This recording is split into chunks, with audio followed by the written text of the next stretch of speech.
Salve, salve, galera da cultura! O Hélito Soares. Olha aqui, nós outra vez, não é?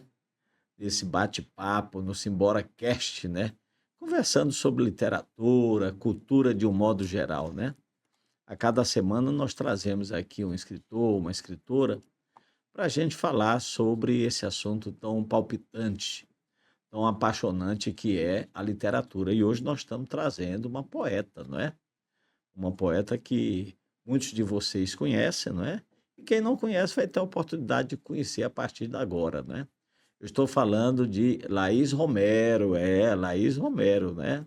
Ela é piauiense aqui de Teresina, é mestra em letras pela UESP, está cursando medicina agora na Uninova FAP, depois nós vamos conversar com ela sobre essa guinada aí, não é? E ela tem dois livros publicados, né? Mátria, né, que é esse livro aqui, que foi publicado em 2023, tá bom? E teve uma excelente acolhida por parte da crítica e dos leitores. E agora, em 2024, ela lançou Exames Aleatórios de Imagem, que está tendo também uma boa repercussão e uma boa acolhida. Além de participação em muitas coletâneas, né? Não só de poesia, mas também de contos. Ela também escreve contos, né? Boa tarde, minha Boa querida. tarde. Seja bem-vinda Obrigada. ao nosso Simbora Cast, né? É um prazer recebê-la aqui, Eu tá agradeço bom? demais o convite também. Beleza, vamos começar aí falando da sua trajetória poética, não é? Como é que tudo começou, hein, Laís? Eu sempre gosto de contar uma história, um acontecimento da infância, né? Porque a infância é quando a gente encontra as coisas pela primeira vez e é sempre muito impactante. Fundamenta muita coisa. E quando eu estava... Deixa eu tentar adequar a série também, porque todo mundo chega num momento da vida que as séries da escola mudam de nome, né? É. É quando você descobre que não é mais um jovem. Mas eu tinha por volta ali de 10 anos de idade, mais ou menos, e a escola promoveu um concurso de poesias. Por não. E eu fui escrever, sempre gostei muito de ler, gostava de ficar lendo os poemas, né? Musicar os poemas do livro de português. Eu adorava ficar tentando inventar uma melodia. Era algo assim muito prazeroso, né? Antes das aulas começarem, eu pegava os livros e ficava procurando, né, os poemas. E quando teve esse concurso, eu participei e acabei ganhando em segundo lugar. Porque o Olha primeiro lugar aí. foi muito inteligente, que ele fez um poema para a escola, assim, um cordel falando da escola. Certo. Aí já Maravilhoso. ganhou a comissão Ah, mas com julgadora, né? certeza, né? E aí eu fiquei muito feliz com esse texto, né? Mas para além desse momento marcante, né, que poderia dizer fundamental para escrever, eu acredito que muito mais foi poder conviver com pessoas leitoras. Por não. É muito importante, assim. E eu tive eu tenho a mesma idade da filha mais nova de um tio muito querido, que todo mundo conhece, quase, que é o Luiz Romero, professor de literatura. Exatamente. Então, eu convivia muito na casa dele e na biblioteca dele. Ele tinha uma biblioteca, então ter uma biblioteca já era uma coisa incrível, assim, Faz né? diferença, né? Totalmente, era um escritório, mas para mim era uma imensa biblioteca, porque, dado o tamanho também da criatura na época, as estantes cheias de livros, eu achava aquilo o máximo. Então, boa parte das minhas brincadeiras envolviam pegar os livros que a gente não podia ver. Obviamente, eram os mais interessantes para gente. Ele tinha uma coleção de grandes mistérios da humanidade e ele botava lá em cima. Então, eu e minha prima, a gente ia lá, a Amanda, né, filha mais nova dele, e ficava tentando ver por que ele não quer que a gente veja, né? Então, o interesse era muito grande. Conviver com pessoas leitoras, eu acho que é o que foi o que me deixou, assim, bem aberta a essa questão de criar dessa forma, né, pela linguagem. E meu pai também, ele não é um grande leitor, mas ele sempre foi muito interessado em criar oportunidades para os filhos. Então ele comprava livros, deixava lá à disposição, quadrinhos. Eu lia muito Asterix e Obelix. Adorava Asterix e Obelix. E Essa música. dupla é sensacional. Sensacional. Assim, muita da minha trajetória de leitura tem esse viés assim de pessoas que estavam ali ao redor promovendo, porque se eu não tivesse essa oportunidade, né, essa porta aberta, dificilmente a gente vai forçar essa entrada. Beleza. Então foi, vamos dizer, através da leitura que você chegou à escrita. O que, de certo modo, é uma coisa muito comum entre os escritores, as escritoras, não é? E quando nasceu o desejo de escrever? Eu sentia, eu acho que eu não tenho uma data para te dizer, mas é muito difícil. É, difícil. Mas na adolescência, assim, daquela transição, infância, adolescência, tinha uma coisa muito comum, que era ter um diário.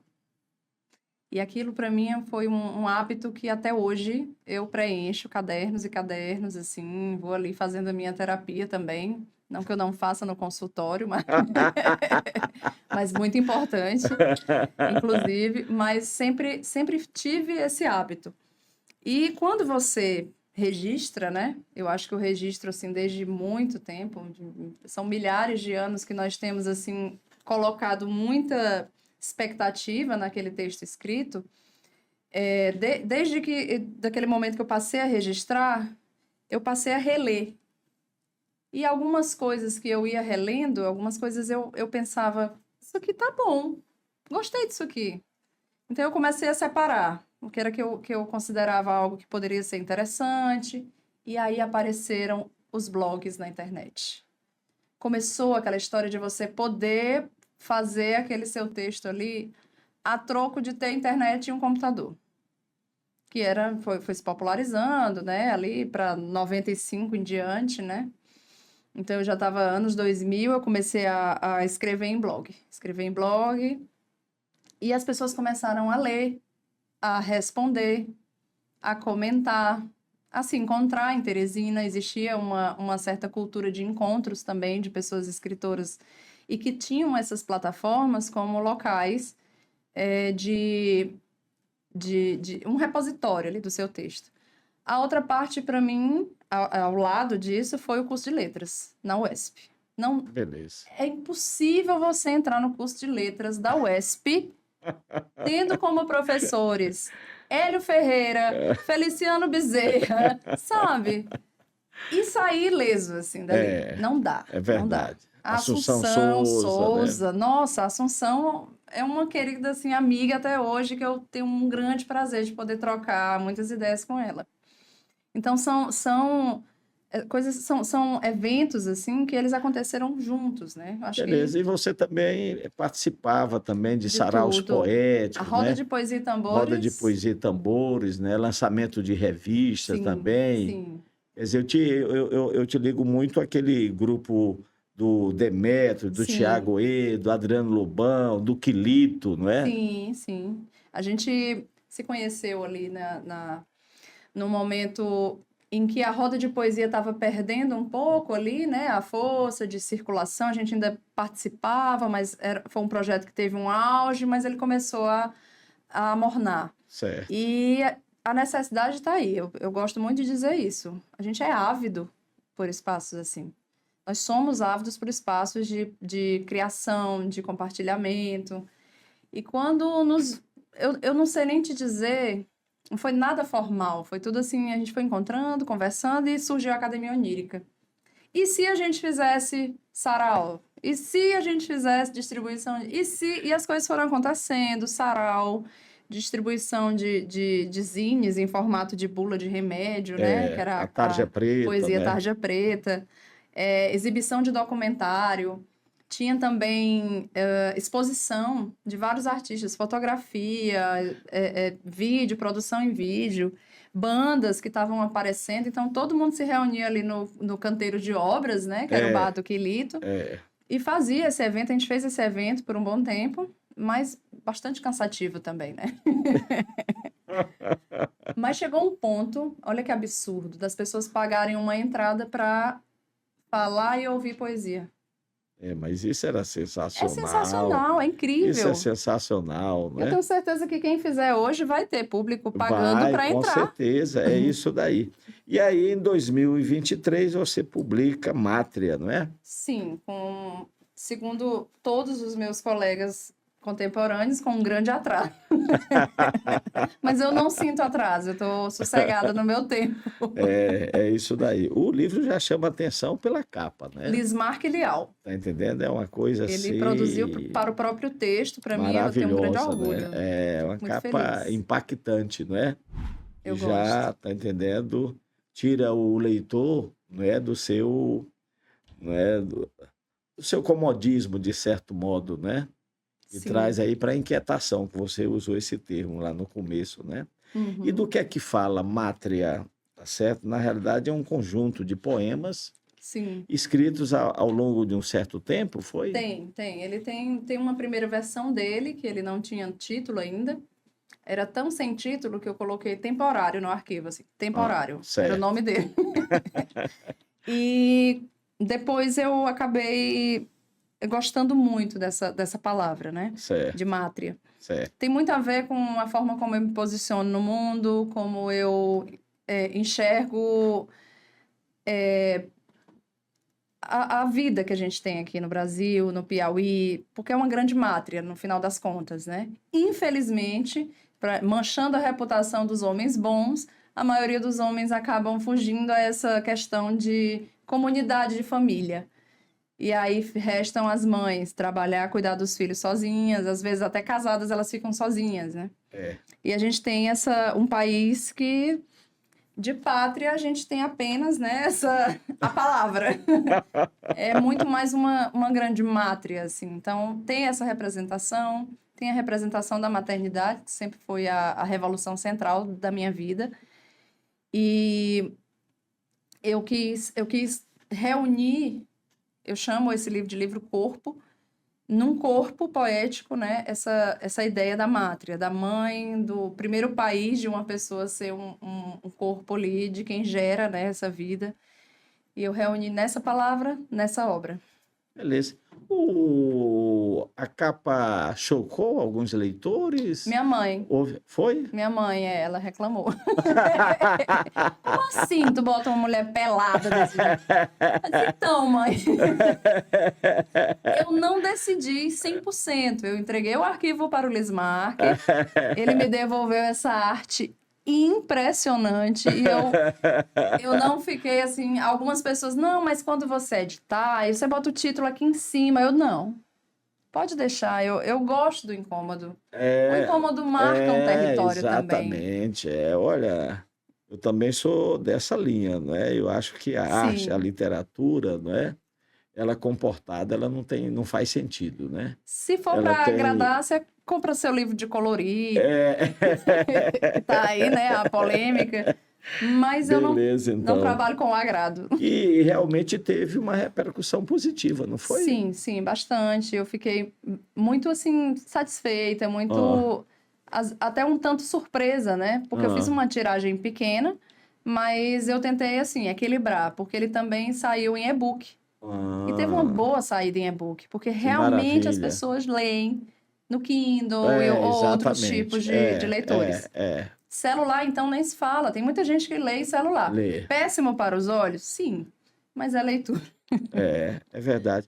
Ô, Laís, eu não sei se você concorda. Uma coisa enquanto você está escrevendo de forma avulsa, sem publicar, é uma coisa. Quando você publica, é uma outra coisa, né? Totalmente, Quer dizer, era como totalmente. se você ganhasse uma certa, vamos dizer, respeitabilidade, como se você passasse a ser vista de maneira diferente, né? Até mesmo a ser convidada para Sim, os eventos como palestrante, como sim. escritora, não é? Muda, Sim. não muda? Muda muito e eu vou te dizer mais uma coisa. Eu tinha um certo receio da publicação, que depois eu fui resolvendo e entendendo o que estava acontecendo, né? Ah, Ficava entre o esmero e a autossabotagem, assim, eu vou ah, publicar, não vou publicar. E quando eu publiquei, eu percebi qual era o meu maior medo. Meu maior medo era de ser reconhecida como uma escritora. Porque você fez, agora você é. Não tem escapatória. E assim, agora eu vou ter. Agora é sério mesmo? Antes era uma coisa que ficava meio ali, né? Esse é o dilema É que o a grande. Sede Alves vive até hoje, É né? Ela horrível. fica em dúvida se Eu sou? eu sou ou não sou escritora, né? Eu digo, você é escritora.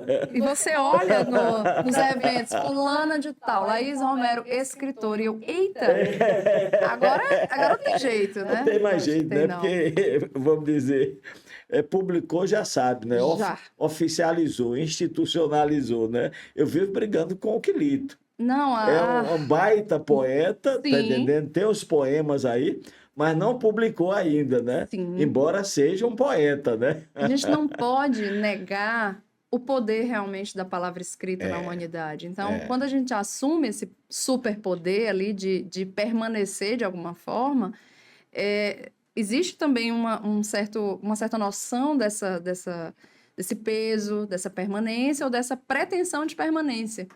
Então, quando eu me deparei com isso, também isso me segurou bastante. Eu disse, não, eu também não vou jogar ali de qualquer jeito. Peraí, eu vou sentar, eu vou trabalhar. Até que alguém teve que tomar da minha mão, assim, tá, ó, não, esse aqui já tá bom, já chega, vamos publicar. Tem que ter essa voz também. Beleza. E ano passado você veio com exames aleatórios de imagem, não é? Aí é outra história. É outra história, né? É outra história, porque esse foi a Ah, convite da editora. A por não. editora convidou, né, o editor, os dois editores dessa coleção, que é uma coleção de poesia contemporânea, fizeram esse convite e eu enviei esse original que eu já estava trabalhando há um bom tempo, né? Certo.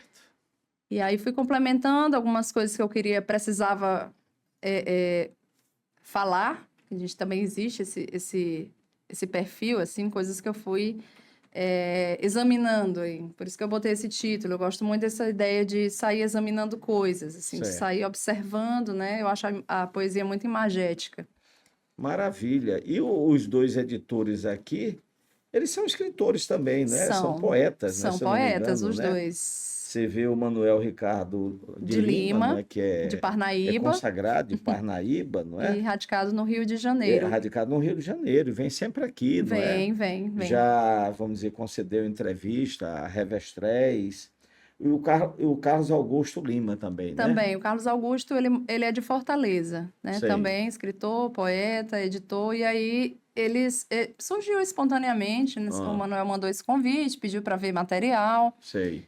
foi bastante uma conversa muito boa, e eu entreguei o original em alguns meses, a gente já estava no final do ano passado, já estávamos com o livro em mãos. Que maravilha, maravilha. E eu gostei que você abriu aqui com a Clarice Lispector, né? É maravilhosa. Olha, ela é fantástica, não é? É a nossa, de certo modo, um dos nossos faróis, né? Sim, Na sim, literatura, né? Eu acho que muito. o grande nome ainda continua sendo do Machado, né? É, Mas a Clarice, tá entendendo? É tem a conquistado o grande, mundo tem aí. conquistado muito, né? E tem se destacado fora do Fora do Brasil também, Brasil. não é? Boas Teve agora traduções. uma atriz, se não me engano, Acho que foi a Kate norte-americana, Blanchett exatamente, que fez foi, essa fez a leitura, leitura, né? E teve uma citou a repercussão Clarice. enorme, né? A gente tem que ver esse trabalho também de traduções bem construídas, né? É, Da literatura brasileira. Tem uma tradutora, eu não vou lembrar o nome dela agora, eu fico ó, devendo. Mas ela tem feito um trabalho de década de tradução do Grande Sertão Veredas, de uma nova tradução. Então, ela tem visitado os lugares, ela recebeu um mapa uma tentativa de mapa das localidades. É incrível esse olha trabalho. que traduzir Grande Sertão Para o Veredas, inglês, rapaz, é complicado. loucura, né? Alguém tentou pro alemão, né? Eu acho que há uma Sim, tradução pro alemão, né? vão Mas, existir. Laís, e nesse segundo livro, o que é que você aborda tanto? Eu tentei fazer esses exames, assim, ver um pouco da contemporaneidade e construir aí um olhar no presente. Que eu acho que é um grande desafio para a gente fazer em poesia, em questão de poesia, tentar manter um pé no agora e um pé na linguagem como algo que permanece, né? Certo. Que eu acho que a gente aprende muito, tem essa nossa aula, a gente tem muito com Drummond. Drummond, quando fala da guerra, ele não consegue falar da guerra no momento dele ali. Ele fala da guerra de uma forma permanente, né? Atemporal, né? Atemporal. Então, é o maior desafio, né? Olhar para os nossos professores, nossos escritores que nos ensinam, assim, que permanecem e tentar fazer algo que converse com essa ideia, converse com esse caminho. Então, eu tento falar um pouco desse presente, né? Gosto também permaneço com o mesmo tom, assim, de desafio, né? De uma linguagem que desafia um pouco a ideia do lirismo, e de quebrar completamente, assim, partir ao meio a ideia de que a poesia, ela é somente atrelada aos sentimentos que nós consideramos nobres, os grandes sentimentos, ao amor e toda essa ideia que fica muito presa a uma fase do romantismo que a gente tem ali que no repercute subconsciente até hoje, até né? hoje. Então, a minha tentativa é um pouco isso, né? Eu faço poema aí de tarô, de notícia de jornal, e muitas outras. Do Rio Parnaíba tem, né? Eu volto um pouco mais os olhos para Teresina, principalmente. E vários momentos assim que eu tento recortar nesse percurso. Beleza. E já tem mais algo aí em vista? Já está preparando? Temos muitas coisas.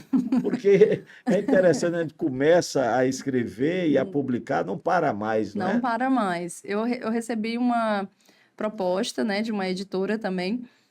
Ela pediu para ver os originais que eu estava trabalhando no momento e eu fechei um contrato para publicar um romance. Eita! Olha aí! Eu estou levantando ainda esse romance, devo entregar uma primeira versão agora em julho. Estou tentando equilibrar todos os pratos, obviamente vários deles caem. A verdadeira equilibrista. Não escolhi equilibrar, mas parece que a vontade de fazer ela é muito maior do que o corpo que a gente tem nessa vida, né? É interessante que a gente funciona sendo desafiado, né? O tempo todo. O tempo todo, né? O tempo todo. Não dá para funcionar de outro jeito. Que maravilha. Então, nós podemos esperar futuramente aí um romance, né? Um romance. Beleza, então. Mas você escreve contos também, Contos não é? também. Eu tenho vários contos. Na época, eu enviei o romance e os contos. Mas Certo. editoras são editoras maiores, principalmente, elas vão querer o romance. Exatamente. Porque vende mais, é mais chamativo. O conto já viveu o seu boom, não é? Já. Certo? Hoje é mais o romance que está realmente com a bola toda, né? Mas a gente teima, né? A gente teima, não. Eu continuo. Minha paixão é conto. Eu conto, amo crônica também, muito bom. Também, eu amo muito, né? Olha, minha querida, foi um prazer enorme. O nosso tempo está praticamente esgotado, não é? Mas foi uma conversa muito interessante, Com né? certeza. E é uma paixão nossa, né? Não adianta. A literatura, os livros.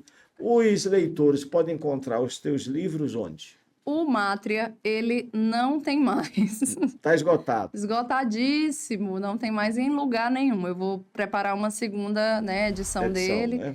para fazer. Agora, o Exames Aleatórios de Imagem, pode encontrar comigo. Beleza, vamos Pode me procurar nas redes, aí, né? O teu WhatsApp, o pessoal entrar em contato. Pode ser no Instagram, tranquilo, _Laís Romero. É o meu nomezinho lá. Beleza. Não é difícil. E também no site da editora, que é a Mórula. Mórula Editorial. Você joga ali no Google Mórula Editorial e vai encontrar. Pronto, não tem como errar. Então, muito obrigado. Eu que agradeço. Certo? E simbora. Vamos.